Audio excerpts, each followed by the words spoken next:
exercises that uses only the weight of your body as resistance are known as calisthenics. And just as any other resistance training, the goal in performing calisthenics is to promote muscle growth and strength. Originating from the Greek words kalo, which means beauty, and stenos, which means strength, calisthenics rose into prominence in the 19th century by the father of gymnastics, Friedrich Ludwig John. And fitting enough, there's nothing really that is a better embodiment of beauty and strength than gymnastics.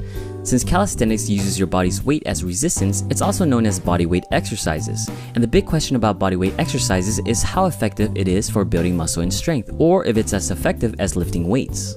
To understand this, we need to understand how muscles grow and get stronger. Muscular and strength adaptation occurs when a stimulus, or resistance, is applied to the corresponding muscle at a high enough intensity to invoke muscle overload. Simply put, the more weight you move with your muscles, the more your muscles adapt and become bigger and stronger.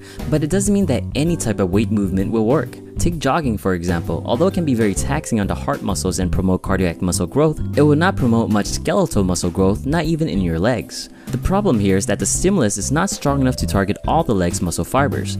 If you watched the muscle fibers video before, you will understand that we have 3 different muscle fiber types, one of which is used for endurance, known as type 1, and the other 2 are used to provide great amounts of force, known as type 2 fibers. Since running doesn't require large amounts of force from your legs, type 2 fibers are hardly fatigued and not a lot of muscle growth occurs. It's also the reason why many do not consider jogging as a calisthenics exercise, even though it only utilizes your body's weight.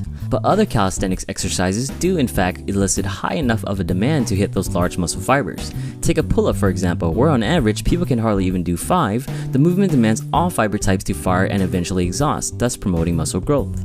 Push-ups are another good example of a calisthenics exercise that can elicit muscle growth, especially for beginners that struggle to do even 10. But eventually you will run into the problem of not having enough resistance. As tough as it may be to get your first 10 push-ups, eventually 10 will be just an easy warm-up. When you start hitting 20, 25, or 30 push-ups easily, then we run into the same problem as we saw with jogging. Of course, you can definitely modify the push-up to make it tougher, such as elevating your feet on a platform, but ultimately you're not changing the amount of demand on the muscle groups involved in a standard push-up.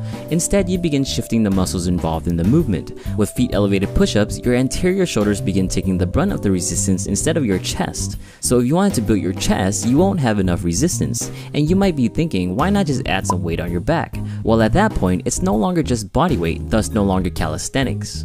The next natural progression is using weights. As great as calisthenics can be, there will be a point where certain muscle groups, especially the strong muscle groups such as your chest, legs, and hips, will eventually need greater resistance. Also, since calisthenics require you using multiple muscle groups to perform an exercise, which isn't a bad thing at all in terms of natural and functional development, but it does make it tough to isolate certain muscles. Now, that's not to say that calisthenics cannot build an aesthetically appealing body. After all, you have guys looking like this from performing just body weight exercises, but when you compare them to this, there's a clear difference in muscle growth between the 2 regimens. Heck, even Olympic gymnasts have to use weights to push their maximum potential.